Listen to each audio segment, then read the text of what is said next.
2022 का साल और भारत के कमाल देखिए।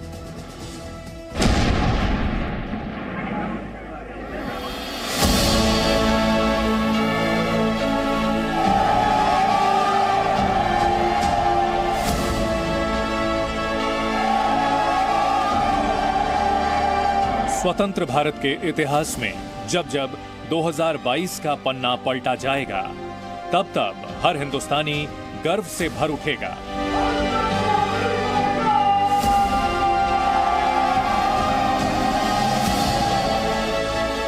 क्योंकि 2022 के भारत ने हमें गर्व करने के कई विशेष अवसर दिए हैं। अवसर गुलामी के प्रतीकों से आजादी के कर्तव्य पथ पर कदम बढ़ाने का,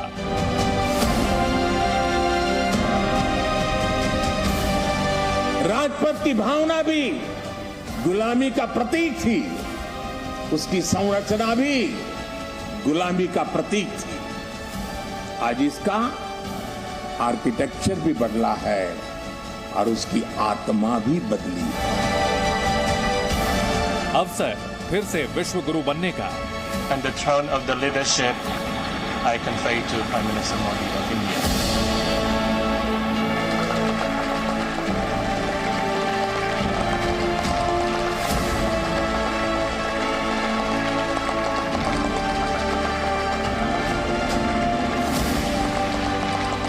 मैं ये आश्वासन देना चाहता हूं कि भारत की G20 अध्यक्षता इंक्लूसिव, एम्बिशियस, डिसिसिव और एक्शन ओरिएंटेड होगी।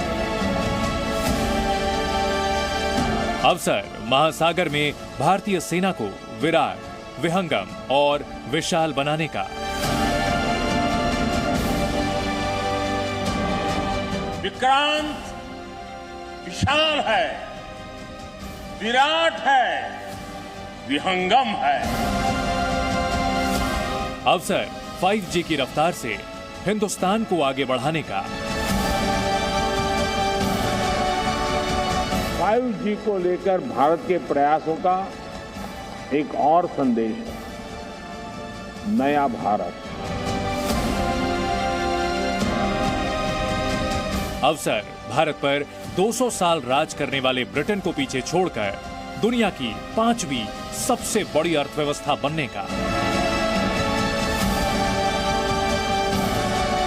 आज हम दुनिया की 5वीं बड़ी अर्थव्यवस्था है। इन अवसरों की या कहें उपलब्धियों की लिस्ट लंबी है, लेकिन इनमें से 14 बड़ी उपलब्धियां आज हम आपके साथ साझा करने जा रहे हैं। ऐसे हालात में एक सुदृढ़ भारत बनाना, सक्षम भारत बनाना, भारत की सुरक्षा प्रणाली को इतना मजबूत बनाना, तो मुझे लगता है कि बहुत बड़ी उपलब्धि है कि कोविड या जो कोरोना के आघात थे उनसे निपटने के साथ साथ उन्होंने जो अर्थव्यवस्था को न केवल समभाव पर लाए बल्कि थोड़ी ऊंचाई पर ले गए, ये उनकी 2022 की सबसे बड़ी उपलब्धि है।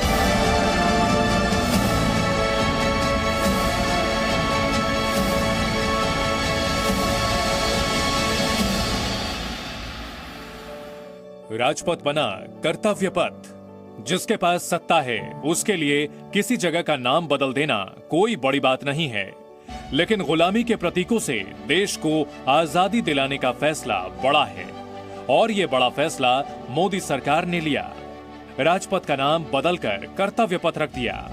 दिल्ली में इंडिया गेट से राष्ट्रपति भवन को जोड़ने वाले इस पथ का नाम 100 साल में तीसरी बार बदला गया। पहले किंग्सवे, फिर राजपथ और अब कर्तव्य पथ। नाम बदलने के पीछे प्रधानमंत्री नरेंद्र मोदी का मानना था कि राजपथ से राजा के विचार की झलक मिलती थी, लेकिन लोकतांत्रिक भारत में अब जनता सबसे ऊपर है, इसलिए दुनिया के सबसे बड़े लोकतंत्र में राजपथ के लिए कोई जगह नहीं होनी चाहिए। हमें गुलामी की छोटी सी छोटी चीज भी कहीं नजर आती है, हमारे भीतर नजर आती है, हमारे आसपास नजर आती है, हमें उससे मुक्ति पानी ही होगी। ये हमारा दूसरी प्राण शक्ति है। 8 सितंबर 2022 को प्रधानमंत्री ने न सिर्फ कर्तव्य पथ का उद्घाटन किया, बल्कि इंडिया गेट पर नेताजी सुभाष चंद्र बोस की 28 फीट ऊंची प्रतिमा का अनावरण भी किया।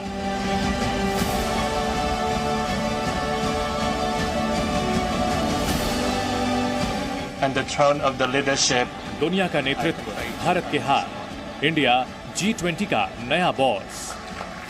प्रधानमंत्री नरेंद्र मोदी के हाथ में ये वो प्रतीक चिन्ह है जो भारत के विश्व गुरु बनने का प्रमाण है।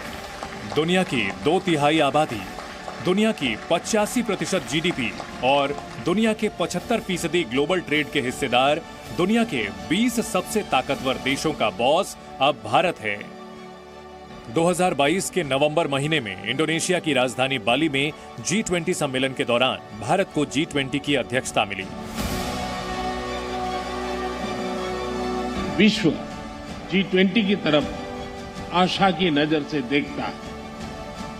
आज मैं ये आश्वासन देना चाहता हूं कि भारत की G20 अध्यक्षता इंक्लूसिव, एम्बिशियस, डिसिसिव और एक्शन ओरिएंटेड होगी।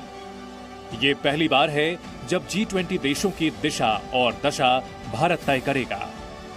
सरकार पॉलिसीज द्वारा देश की प्रगति को मॉड्यूलेट करती है, तो प्राइम मिनिस्टर मोदी और मोदी की सरकार डेफिनेटली बहुत बड़े श्रेय के लायक हैं कि आज भारत की जो G20 प्रेसिडेंसी है उसको बड़ी एक्साइटमेंट या बड़ी ईगरनेस से पूरी दुनिया देख रही है कि भारत क्या G20 का डायरेक्शन देता है। ऑपरेशन गंगा, जिसकी पहचान तिरंगा है, उसका बाल भी बांका नहीं होगा। यूक्रेन में रहने वाले भारतीयों के लिए मोदी सरकार का यह भरोसा यूं ही नहीं था। 24 फरवरी 2022 को जब रूस ने यूक्रेन पर हमला कर दिया, जेलेंस्की के देश में जब रशियन टैंक मौत के गोले उगल रहे थे, पुतिन के लड़ाकू विमान आसमान से तबाही की मिसाइल गिरा रहे थे, जब यूक्रेन में रहने वाला हर शख्स डरा सहमा था, जान जोखिम में थी, तब मोदी सरकार ने वॉर के बीच मौत के मुंह से अपने लोगों को सुरक्षित बाहर निकालने के लिए मिशन चलाया, जिसका नाम था ऑपरेशन गंगा। इस रेस्क्यू मिशन में 90 विमानों के जरिए 22,500 से ज्यादा भारतीयों को सुरक्षित यूक्रेन से बाहर निकाला गया। ऐसा नहीं है कि इतना बड़ा ऑपरेशन यूं ही हो गया। प्रधानमंत्री नरेंद्र मोदी ने अपने कई मंत्रियों को यूक्रेन बॉर्डर पर भेजा ताकि लोगों के रेस्क्यू में कोई परेशानी ना हो। पीएम मोदी ने अपने प्रभाव का इस्तेमाल कर रेस्क्यू के लिए कई घंटों तक रूस को यूक्रेन पर हमला रोकने के लिए मजबूर कर दिया। और नतीजा देखिए, यूक्रेन से निकलने के बाद हर भारतीय सरकार के इस कदम की सराहना कर रहा था। हम यूक्रेन से भी हजारों भारतीयों को वापस ला रहे हैं। हमारे जो बेटा बेटी अभी भी वहां है, उनको पूरी सुरक्षा के साथ अपने घर पहुंचाने के लिए सरकार दिन रात काम कर रही है। आइए स्वागत करते हैं भारतीय नौसेना में आईएनएस विक्रांत का। आईएनएस विक्रांत का आगमन 2 सितंबर को नौसेना में देश के पहले स्वदेशी एयरक्राफ्ट कैरियर को शामिल करते समय प्रधानमंत्री नरेंद्र मोदी ने आईएनएस विक्रांत का इंट्रोडक्शन जिस अंदाज में दिया, वो बताता है कि भारत के लिए आईएनएस विक्रांत का मतलब क्या है। विक्रांत विशाल है, विराट है, विहंगम है। विक्रांत विशिष्ट है, विक्रांत विशेष भी है। विक्रांत केवल एक युद्धपोत नहीं है, ये 21वीं सदी के भारत के परिश्रम, प्रतिभा, प्रभाव और प्रतिबद्धता का प्रमाण है।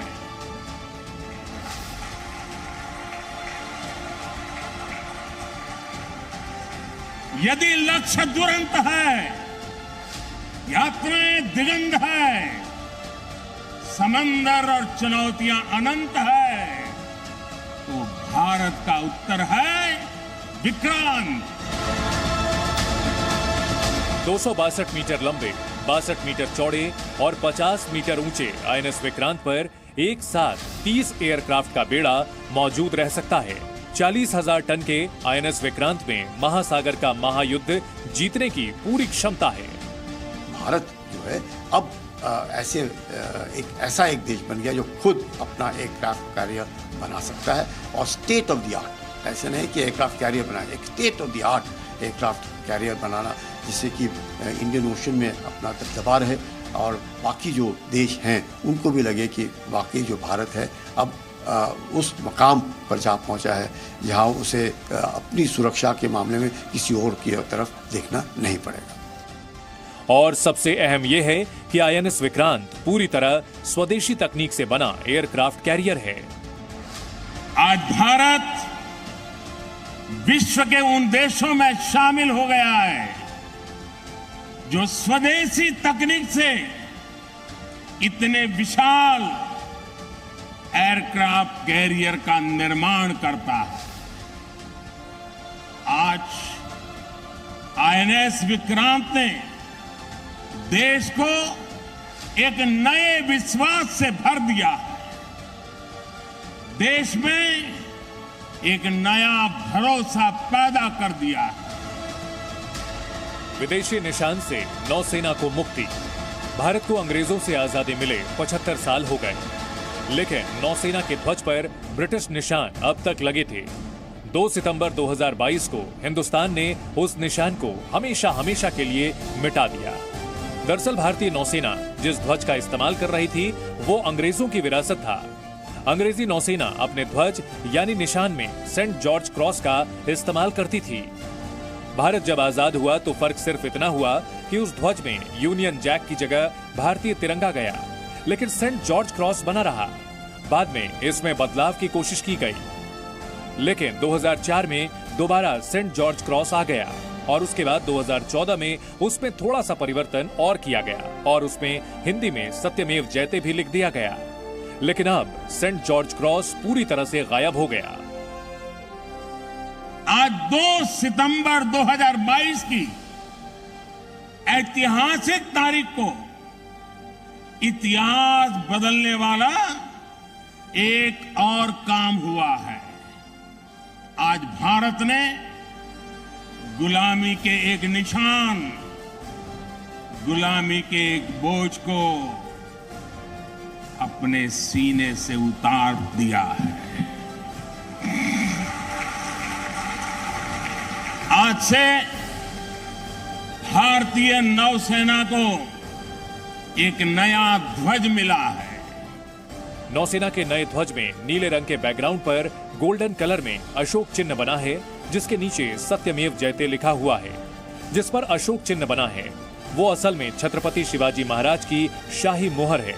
प्रधानमंत्री मोदी ने इसे शिवाजी महाराज को ही समर्पित किया, क्योंकि शिवाजी महाराज के दौर में भारत समंदर की बहुत बड़ी ताकत हुआ करता था। नवीन सूर्य की नई प्रभा, नवीन सूर्य की नवीन प्रभा, नमो नमो नमो नमो स्वतंत्र भारत की ध्वजा, नमो नमो नमो। आज इसी ध्वज वंदना के साथ मैं ये नया ध्वज नौसेना के जनक छत्रपति वीर शिवाजी महाराज को समर्पित करता हूं।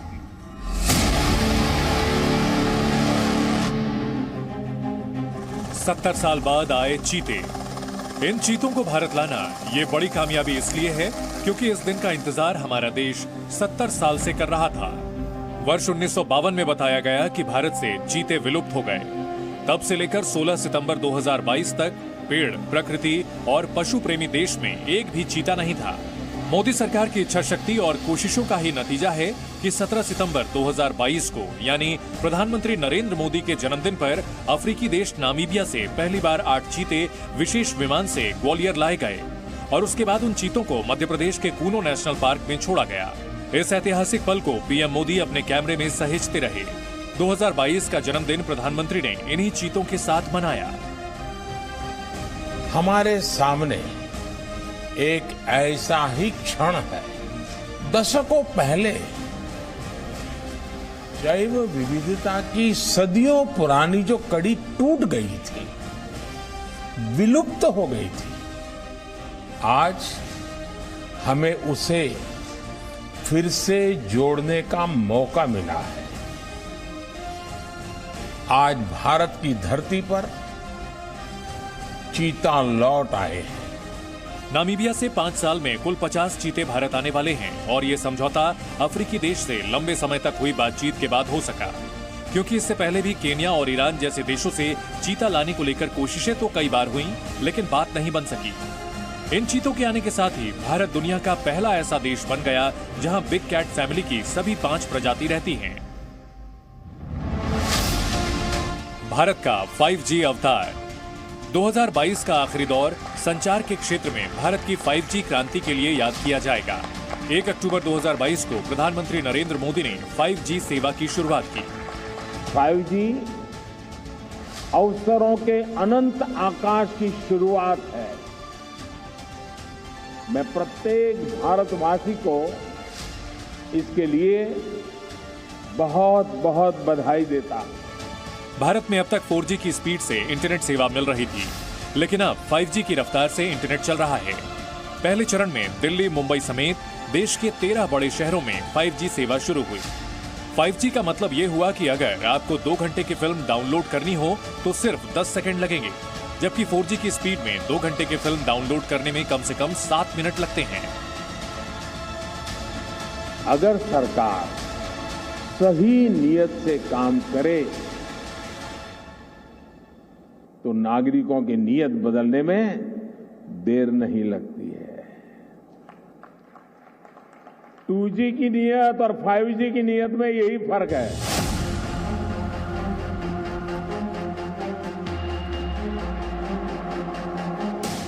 ये कमाल ही तो है कि जिन अंग्रेजों ने हमारे देश पर 200 सालों तक राज किया, जिन्होंने सोने की चिड़िया को लूटकर कंगाल बनाने की कोशिश की, साल 2022 में अंग्रेजों का देश अर्थव्यवस्था की दौड़ में पीछे छूट गया और भारत दुनिया की 5वीं सबसे बड़ी अर्थव्यवस्था बन गया।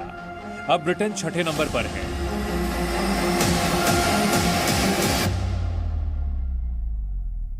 और यूके जो 5वें नंबर का देश था वो 6ठे पोजीशन में चला गया। This is something like a poetic justice. हम जिनके अंतर्गत थे आज हम उनसे बड़े हो गए हैं। हम जिनके अधीन थे आज आर्थिक रूप से उनसे बड़े हो गए हैं, उनसे आगे निकल गए। साल 2019 में भी भारत दुनिया की 5वीं सबसे बड़ी इकोनॉमी वाला देश बना था, लेकिन बाद में पिछड़ गया।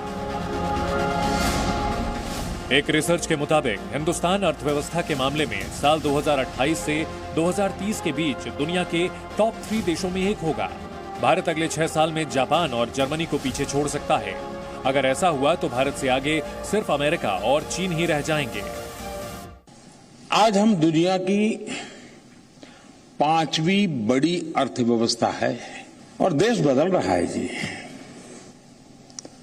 एक समय था हम कबूतर उड़ा छोड़ते थे, आज चीता छोड़ते हैं। 18 नवंबर 2022 को देश के पहले निजी रॉकेट विक्रम एस को अंतरिक्ष में भेजा गया। इंडियन स्पेस रिसर्च ऑर्गेनाइजेशन यानी इसरो ने श्रीहरिकोटा के सतीश धवन सेंटर से startup company Skyroot Aerospace के रॉकेट को लॉन्च किया। इसके साथ ही भारत, अमेरिका, जापान, चीन, रूस और फ्रांस जैसे देशों के क्लब में आ गया है जो अंतरिक्ष में प्राइवेट कंपनियों के रॉकेट भेजने में सक्षम हैं।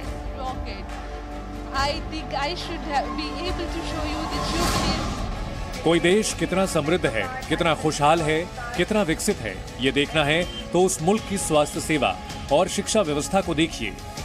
भारत की स्थिति स्वास्थ्य से लेकर शिक्षा के क्षेत्र में ऐसी तो नहीं है कि संतुष्ट हुआ जा सके, लेकिन भारत प्रयासरत है और इसी प्रयास का एक नाम पीएम श्री स्कूल भी है। 2022 में शिक्षक दिवस के मौके पर मोदी सरकार ने छात्रों को नए भारत के हिसाब से शिक्षा उपलब्ध कराने के लिए पीएम श्री स्कूल योजना शुरू की। इस योजना के तहत देश भर के 14,500 स्कूलों को पीएम श्री स्कूल के तौर पर विकसित किया जाएगा। इन स्कूलों में नई शिक्षा नीति के तहत पढ़ाई होगी। सरकार को उम्मीद है कि 18 लाख से ज्यादा छात्रों को पीएम श्री स्कूल से सीधा लाभ होगा। वंदे भारत 2.0 की शुरुआत भी साल 2022 में ही हुई। वंदे भारत 2.0 वंदे भारत योजना का अपडेटेड वर्जन है, जिसके तहत 30 सितंबर 2022 को प्रधानमंत्री नरेंद्र मोदी ने गांधीनगर से मुंबई जाने वाली वंदे भारत एक्सप्रेस को हरी झंडी दिखाकर रवाना किया। वंदे भारत एक्सप्रेस में पहले से बेहतर सीट समेत कई तरह की सुविधाओं को और बेहतर किया गया है। साथ ही रफ्तार भी बढ़ाई गई है। नई वंदे भारत ट्रेन 180 किलोमीटर प्रति घंटे की स्पीड से दौड़ सकती है।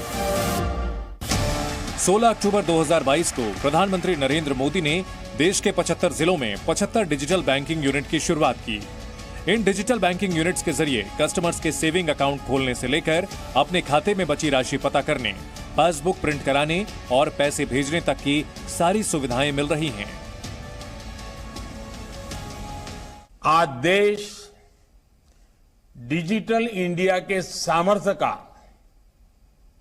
फिर एक बार साक्षी बन रहा है। आज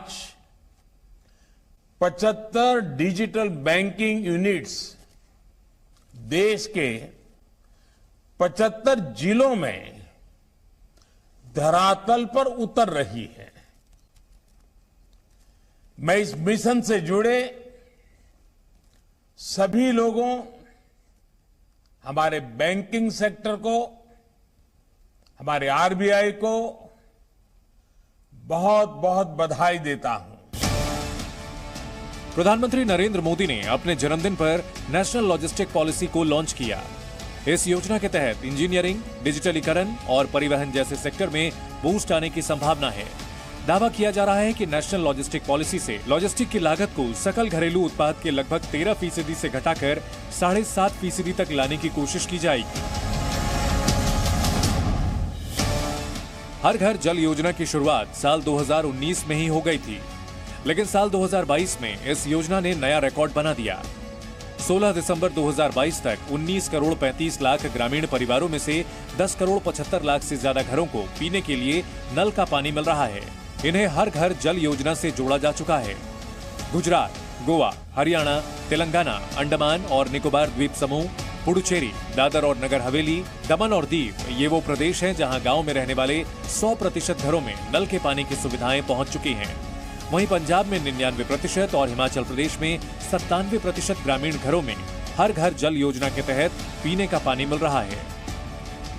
2022 की ये उपलब्धियां खास हैं और नए साल में कुछ और नए कीर्तिमान स्थापित करने के लिए भारत तैयार है। दुनिया मानती है कि 21वीं सदी भारत और चीन की सदी है। चीन का तो पता नहीं, लेकिन हर हिंदुस्तानी को यकीन है कि 21वीं सदी हिंदुस्तान की सदी है और 21वीं सदी के हर बढ़ते साल के साथ हिंदुस्तान की ताकत बढ़ती जाएगी। जय हिंद, जय भारत।